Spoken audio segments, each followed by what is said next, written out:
اللہ اللہ اللہ اللہ۔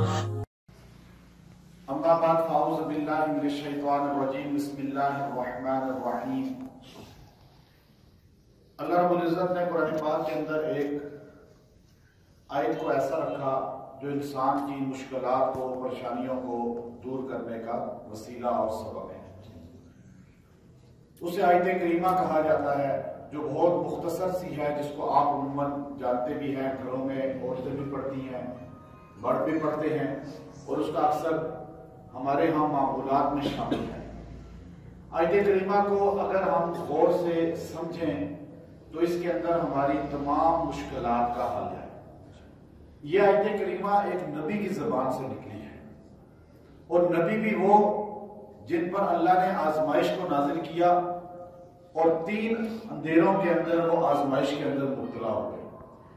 جب انہوں نے اپنی قوم سے، حضرت یونس علیہ السلام نے غصے کا اظہار کیا، اور قوم نے آپ کی دعوت کو چونکہ نہیں مانا تھا، تو آپ نے فرمایا کہ آپ تم پہ عذاب نازل ہو کر رہے گا، عذاب سے تمہیں کوئی نہیں بچا سکتا۔ مجھے نظر آ چکا ہے عذاب آتا ہوا۔ تو یونس علیہ السلام اپنی قوم کو چھوڑ کر نکلے، تو آپ کی قوم پیچھے تائب ہونا شروع ہو گئی، ان کو اپنی غلطی کا احساس ہو گیا۔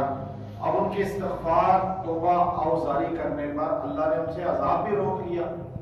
یہ بھی بتلا دیا اس آیت کریمہ کے ساتھ ہمیں ایک چیز واضح ہو گئی کہ آوزاری، توبہ، استغفار انسان پہ آیا ہوا عذاب بھی ٹال دیتا ہے۔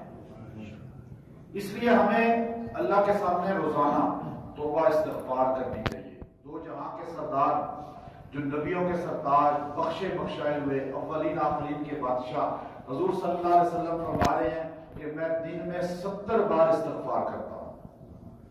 اور آج کا مسلمان دن میں کتنی بار استغفار پڑھتا ہے؟ گناہگار ہو کر ہم استغفار نہیں پڑھتے۔ وہ بخشے بخشائے ہوئے معصوم نبی کہہ رہے ہیں میں 70 بار، 70 عربی میں کہتے ہیں لا محدود کو، یعنی گنتی کوئی نہیں ہے جسے 70 کا معنی یہ 70 نہیں ہے جو ہم 70 کہتے ہیں۔ حدیث میں جب 70 کا لفظ آتا ہے تو اس کا معنی ہوتا ہے لا محدود، جس کی کوئی حد نہیں ہے۔ اب حضرت یونس علیہ السلام کشتی میں بیٹھے، کشتی چلی تو کشتی ڈولنا شروع ہو گئی۔ ملاح بولا کہ اس کشتی میں ایک بندہ ایسا لگتا ہے جو اپنے آقا سے بھاگ کر آیا ہے۔ ساری سواریاں بیٹھی ہوئی تھی۔ اب دیکھیے آیت کریمہ انسان کے عقیدے کو بھی ٹھیک کرتی ہے، آیت کریمہ مشکلات بھی دور کرتی ہے۔ ہمیں آیت کریمہ بتلاتی ہے کہ مشکل وقت میں ہمیں کیا کرنا چاہیے۔ میں اس لیے آیت کریمہ کی آپ کو بتا رہا ہوں، مختصر چیز کی تشریح بتا رہا ہوں۔ آیت کریمہ، اب حدیث میں آتا ہے یونس علیہ السلام نینویہ جگہ کے رہنے والے تھے۔ نینویہ جگہ ہے، حضور علیہ السلام نے ان کے علاقے کے عداس غلام کے ہاتھ سے انگور کھائے تھے طائف کی وادی میں، اس باغ کے اندر جو عتبہ اور شیبہ کا باغ تھا۔ میں اس باغ میں گیا ہوں، اور اتفاقی طور پہ جب میں اس باغ میں گیا تو میرے ہاتھ میں طائف کے انگور تھے۔ تو وہاں میں جب ساتھیوں کو تشریح بتا رہا تھا کہ یہاں رسول اللہ صلی اللہ علیہ وسلم کس جگہ بیٹھے تھے، تو میرے ہاتھ میں اتفاقی انگور تھے، انگور ہی میں کھا رہا تھا۔ تو میرے ذہن میں آیا دیکھو اسی جگہ حضور نے ایک غلام کے ہاتھ سے انگور کھائے تھے، زخمی حالت میں آپ بیٹھے تھے۔ غلام کالا تھا، حبشی تھا، عجیب شکل کا تھا۔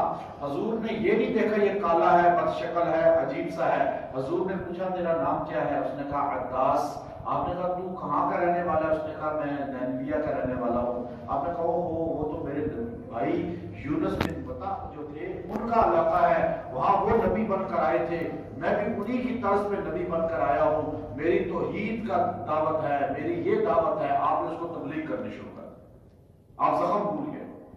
تو یہ دیکھیے عجیب اتفاق حضرت یونس علیہ السلام کا، کشتی میں بیٹھے ہوئے ہیں، کشتی ڈولنے لگی، یہاں تک کہ سمندر میں غرق ہو جاتی۔ وزن اتنا زیادہ تھا، انہوں نے کہا جی وزن زیادہ ہے، کوئی ایک بندہ اپنے آقا سے بھاگا ہے، اب نہیں پتا کون ہے، ایسا کرو پورا ڈال دو، پورا اندازی کرو، جس کا نام نکل آیا نا اس کو ہم اس کے اندر پھینک دیں گے، پانی کے اندر اس کو دریا میں پھینک دیں گے تاکہ باقی تو بچ جائیں۔ پرچی ڈالی گئی، پورا اندازی، اب بعض لوگ کہتے ہیں قرآن اندازی جائز ہے.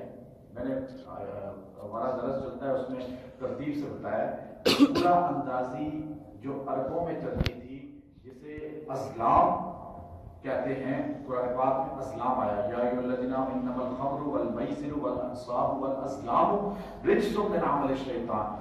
قرآن اندازی جو ہمارے معاشرے میں لاٹری ہے پرائز بانٹ ہے یہ حرام ہے. وہ قرآن اندازی بولی بلی ہوتی ہے یہ حرام ہے. یہ قرآن اندازی تھی کہ پرچیوں میں نام لکھا کہ اب ڈالا انہوں نے کس کا نام نکلتا ہے. جب ساروں کے نام ڈالے تو جب قرآن نکلا تو کہا جی اس کشتی کے ڈوبنے کی وجہ, کہا جی کون آدمی ہے, کہا یہ یونس نام نکلا ہے, نبی کی وجہ سے کشتی ڈوب رہی ہے. اور یہاں کہتے ہیں جی میری کشتی پار لگا دے. لوگ کہتے ہیں جی کشتیاں پار فلاں لگا دے گا. نہیں, کوئی نہیں لگا سکتا. وہاں کشتی ڈوب رہی ہے, نبی بیٹھا ہوا ہے. نبی سے افضل ہے دنیا میں کوئی؟ آپ بتائیں ہے کوئی؟ آپ سوچ سکتے ہیں کہ وہ نبی سے افضل بھی ہوگا؟ اور کشتی ڈوب رہی کس کی وجہ سے ہے وہاں؟ اور کس کو انہوں نے اٹھا کے پانی میں پھینکا تو کشتی ڈوبنے سے بچ گئی؟ کس کو؟ سارے بولے نبی کو.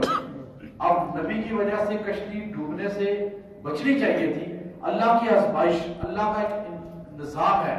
اللہ قیامت تک کے انسانوں کو سمجھانا. نبی کو اللہ نے حفاظت کی, نبی کو تو کچھ نہیں ہونا تھا, نبی تو معصوم ہے. لیکن اللہ ہمیں سمجھانا چاہتے تھے کہ یاد رکھو یہ یونس علیہ السلام کی آیت کریمہ پڑھتے ہو تو ذہن لے کے جایا کرو پورے واقعے کی طرف. یہ عورتیں سن رہی ہیں, آپ لوگ علاج کے لیے آتے ہیں, یہ عورتیں بیٹھی ہوئی ہیں. یہ بات آپ کو ہر جگہ سے نہیں ملے گی جو میں آپ کو بتا رہا ہوں. اب وہ کشتی سے اٹھا کے ان کو کہاں پھینک دیا؟ پانی میں. کشتی ٹھیک ہو گئی. لیکن ادھر یونس علیہ السلام پانی میں گئے تو آپ کو ایک دم, رات کا اندھیرا تھا, پانی کا اندھیرا تھا, پانی کے اندر ایک اندھیرا, آپ کو ایک دم ایک مچھلی نے آ کے نگل لیا. لیکن سالم نکلا بیدے میں, اس مچھلی کو دوسری بڑی مچھلی نے آ کے نگل لیا. ایک رات کا اندھیرا, دوسرا پانی کا اندھیرا, تیسرا مچھلی کے میدے کا اندھیرا. 3 اندھیروں کے اندر یونس علیہ السلام نے اپنے سے پہلے انبیاء میں سے کسی نبی کو پکارا؟ آدم علیہ السلام کو, نوح علیہ السلام کو, ابراہیم علیہ السلام کو, بڑی بڑی شخصیات گزری تھی. یونس علیہ السلام نے مچھلی کے 3 اندھیروں کے, مچھلی کا اندھیرا, پانی کا اندھیرا, رات کا اندھیرا, 3 اندھیروں کے اندر پکارا تو ذات خدا, ذات الہی اللہ کو پکارا. اور کس الفاظ میں پکارا؟ بچے بچے کو آئے جائے, آپ سب بولیے کن الفاظ میں پکارا؟ لا. اب دیکھیے نا, لا الہ, لا. اب یہاں پہ پتا چلا کہ ہم کلمہ جو ہم ترجمہ کرتے ہیں ہمارے یہاں غلط کیا جاتا ہے.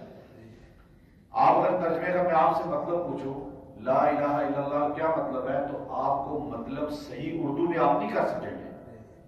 آپ کہیں گے نہیں, آپ بچپن سے سنتے آئے لا الہ, نہیں ہے کوئی, نہیں ہے کوئی معبود, یہی مطلب ہے نا, نہیں ہے کوئی عبادت کے لائق, یہی مطلب کریں گے اردو میں. غلط ہے, یہ اردو کا مطلب ہے ہی نہیں. یہ تو عربی کا, عبادت عربی کا لفظ ہے, معبود عربی کا لفظ ہے. میں اور آپ اردو دان ہیں, پنجابی دان ہیں, ہمیں پنجابی میں ترجمہ کریں تاکہ ہمارا عقیدہ ٹھیک ہو جائے, ہم اللہ کے ساتھ جڑ جائیں. ہمیں اردو میں ترجمہ کریں تاکہ ہمیں سمجھ آ جائے. کلمے کا مطلب ابو جہل کو پتا تھا, اس لیے حضور نے کہا ایک بار کہہ دے لا الہ تو تو جنت میں چلا جائے گا. ابو جہل نے کہا میری گردن کاٹ دو, میں نہیں کہوں گا, کیونکہ اسے الہ کا مطلب آتا تھا. اس نے مر گیا, گردن کٹوا دی, ابو طالب فوت ہو گئے, دنیا سے چلے گئے, حضور روتے رہے, کلمہ نہیں پڑھا. کیوں؟ عرب کے مشرکوں کو پتا تھا لا الہ کا مطلب کیا ہے. اب دیکھیے الہ عربی کا لفظ ہے, اس کا عبادت مطلب نہیں ہے, اس کا معبود مطلب نہیں ہے. اردو میں اگر کریں تو اس کا مطلب کیا ہے؟ الہ کے قرآن میں 34 مرتبہ مقامات پہ ترجمہ آیا الہ. ایک ترجمہ یہاں پر ہے. آپ بتائیں جب یونس پیغمبر نے مچھلی کے پیٹ میں کہا لا الہ تو آپ نے گھر بیٹھ کے کہا یا مچھلی کے پیٹ میں کہا؟ آپ نے پریشانی میں کہا یا خوشحالی میں کہا؟ آپ نے نا امید ہو کر سب دروں سے کہا یا سارے دروں کے ساتھ جڑ کر آپ نے کہا؟ سارے دروں سے نا امید ہو کر, ساری جگہوں سے نا امید ہو کر ساری جگہوں سے آپ کا یقین جب ٹوٹ گیا، اب میں یہاں سے بچ ہی نہیں سکتا، کوئی میری مشکل کشائی کر ہی نہیں سکتا، کوئی میری حاجت روائی کر ہی نہیں سکتا، تو آپ نے اس وقت کیا کہا؟ لا الہ الا کا معنی یہاں پتہ چلا حاجت روا ہے۔ الہ کا معنی کیا ہے؟ مشکل کشا۔ تو یونس پیغمبر نے کیا کہا؟ لا، میری حاجت روائی اب کوئی نہیں کر سکتا، مشکل کشائی کوئی نہیں کر سکتا، الا انت، اے اللہ تو بس۔ سبحانکا، سبحان عربی میں اس جگہ بولا جاتا ہے جہاں ہر چیز عاجز آ جائے۔ فرشتوں سے اللہ نے کہا بتاؤ یہ نام کیا ہے سبزی پھلوں کے؟ فرشتوں نے کہا سبحانکا لا علم لنا، اے اللہ تو پاک ہے، ہم نہیں جانتے۔ آدم علیہ السلام نے فر بتا دیے۔ جب فرشتے عاجز آ گئے نا، سبحان الذی اسرا، اللہ نے کہا پاک ہے وہ ذات جو نبی کو معراج پہ لے گئی۔ جب ساری دنیا کی عقلیں عاجز آ گئی، اللہ نے سبحان کا لفظ بولا۔ جب انسان عاجز آ جاتا ہے، عقل فیل ہو جاتی ہے، سائنس فیل ہو جاتی ہے، وہاں لفظ سبحان شروع ہوتا ہے کہ سبحان اللہ جو آپ کہتے ہیں۔ اب دیکھیے یونس پیغمبر کا لا الہ الا انت سبحانک انی کنت من الظالمین۔ اب دیکھیے قرآن کہتا ہے لَلَبِثَ فِي بَطْنِهِ إِلَى يَوْمِ يُبْعَثُونَ۔ اگر یونس پیغمبر مچھلی کے پیٹ میں لَلَبِثَ، اگر مچھلی کے پیٹ میں اللہ کو نہ پکارتے، لَلَبِثَ فِي بَطْنِهِ إِلَى يَوْمِ يُبْعَثُونَ، قیامت کی صبح تک مچھلی کے پیٹ ہی میں رہتے، نکل ہی نہ سکتے۔ تو میں اور آپ جب مشکل میں جائیں تو کس کو پکاریں؟ یونس پیغمبر نے ہمیں بتایا۔ یہ ایک پیغمبر کی آیت کریمہ کا میں آپ کو ترجمہ بتا رہا ہوں۔ آیت کریمہ بڑی فضیلت پر ہے۔ جب آپ مشکل میں پھنسیں، آپ دیکھیں کہ بالکل ہر طرف سے فیل ہو گئے ہیں، عقلیں اور دماغ، عدالت کا تھانوں کچہریوں میں جب آپ سارے اسباب حل ختم کر چکے ہیں۔ مجھے ایک خاتون یار مورگا میں رہتی ہے یہاں پر، مجھے انہوں نے کہا جی کہ انگلینڈ نے گرفتار کر لیا پولیس نے ہماری ایک اس کو فیملی کو، اب اس فیملی کو جو ہے نا ڈیپورٹ کر دیا تو ساری زندگی ان کی ضائع ہو جائے گی، ان کا سارا کچھ ختم ہو جائے گا۔ میں نے کہا آپ یہ اس طرح آیت کریمہ پڑھیں۔ انہوں نے کہا نہیں ہو رہا۔ انہوں نے کہا کہ پھر کہ انہوں نے کہہ دیا، پھر کہہ دیا 3 ہفتے میں ایسا منسلک رہے۔ الحمدللہ ابھی اس نے مجھے 4 دن پہلے کہا جو آیت کریمہ آپ نے بتائی، اللہ نے ایسے ان کی آنکھوں میں پٹی ڈالی کہ انہوں نے مجھے، حالانکہ ساری چیزیں غیر قانونی تھی لیکن مجھے چھوڑ بھی دیا اور گھر بھی آ کے پہنچایا۔ اور یہ آیت کریمہ کی برکت ہے۔ آیت کریمہ اگر آپ اس کو صحیح یکسوئی اور عقیدے کے ساتھ پڑھیں نا تو اللہ ایسے مدد کرتا ہے کہ اللہ تعالیٰ بڑے بڑے لوگوں کو مشکلات سے نکالا ہے۔ لیکن اس میں 2 چیزوں کو ذہن میں رکھیں۔ آپ حکیم کی دوائی بناتے ہیں نا، تو حکیم دوائی بناتا ہے، میں بھی کتاب سے لے کے بنا سکتا ہوں لیکن نہیں بنے گی وہ، کیونکہ اس میں مقدار ہوتی ہے۔ کوئی اتنی چٹان ڈالنی ہے، کوئی آدھ چٹان ڈالنی ہے، کوئی رتی ڈالنی ہے، کوئی چیز۔ اب میں ساروں کو پاؤ ڈال دوں گا کیونکہ میرا وہ کام نہیں ہے نا۔ وظیفہ آپ کرتے ہیں، اس میں ماہر بتانے کا مقصد یہ ہوتا ہے کہ آپ کو اس کی تعداد بتائے گا، اس کی ترتیب بتائے گا تو اس کی تاثیر ہو جائے گی۔ پھر دوسری بات یہ ہے کہ آیت کریمہ تو قرآن ہے، ہر بندے کو اجازت ہے، اس میں یہ نہیں ہے، لیکن اجازت سے ایک نسبت قائم ہو جاتی ہے۔ یاد رکھیں صحابہ کی نسبت رسول اللہ سے تھی، اولیاء کی نسبت صحابہ کے ساتھ تھی۔ آج ہم آزاد لوگ ہیں، آج ہمارے لوگ نسبت کی قدر ہی نہیں کرتے، بس جس کا دل جاتا ہے ڈائجسٹ اٹھاتا ہے، نیٹ پہ دیکھتا ہے اور بس پڑھ لیا، اس لیے تاثیر نہیں ہوتی۔ جس دن ہماری نسبت رسول اللہ سے ہو گئی تو اس دن عقیدہ ٹھیک ہو گیا، ہماری نسبت احمد اللہ سے ہو گئی۔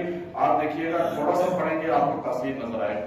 آیت کریمہ کو آپ پریشانی میں ڈوب جائیں، مشکلات میں گر جائیں، بڑے بڑے مسائل میں الجھ جائیں، آپ 70,000 مرتبہ 40 دن میں پوری کریں۔ 40 دن میں 70,000 مرتبہ آپ روزانہ 1,500 بھی نہیں آئے گی آپ کے حصے میں۔ آپ 40 دن میں آپ کی مشکل بالکل حل ہو جائے گی۔ اب آسان یہ ہے، روزانہ آپ اس کو اپنا معمول بنائیں کہ اگر آپ یہ چاہتے ہیں کہ رزق آپ پہ وسیع ہو جائے، بہت آسان فارمولہ ہے اس کا، رزق وسیع ہونے کا۔ آپ ایک جگہ بیٹھ جائیں، بیٹھ کر آپ آیت کریمہ کو 111 بار پڑھیں۔ آیت کریمہ کو 111 بار پڑھیں اور اس کے ساتھ پھر 111 بار یا وہاب پڑھیں، اللہ کا نام یا وہاب۔ پھر آپ دعا کریں، یہ اپنا روز کا معمول بنائیں، آپ کا رزق ایسے وسیع ہو جائے گا جو آپ پر آپ پر کوشش کر رہے ہیں نقصان دینے کی، رکاوٹ سبب بننے کی، وہ ساروں کی تدبیریں کریں گے۔ آپ کے کوئی کام رکے ہوئے اس کے لیے بھی اسی طرح پڑھیں، رشتوں کا ہے یا اور جتنے مسائل ہیں، بند کام ہے، اس کی آیت کریمہ اس میں اعظم ہے، آیت کریمہ اس میں اعظم ہے۔ اس کو ہمارے علماء نے لکھا، یہ اس میں علامہ بنی رحمۃ اللہ علیہ نے شمس المعارف کے اندر اس کو بڑے خصائل لکھے ہیں، اور آپ نے فرمایا اس میں اعظم اگر دیکھا جائے تو آیت کریمہ کے اندر ہے کہ ایک نبی کی داد رسی اس جگہ ہوئی ہے جہاں عقل تسلیم ہی نہیں کرتی۔ اللہ عمل کی توفیق عطا فرمائے۔ وآخر دعوانا الحمدللہ رب العالمین۔ اللہ اللہ اللہ اللہ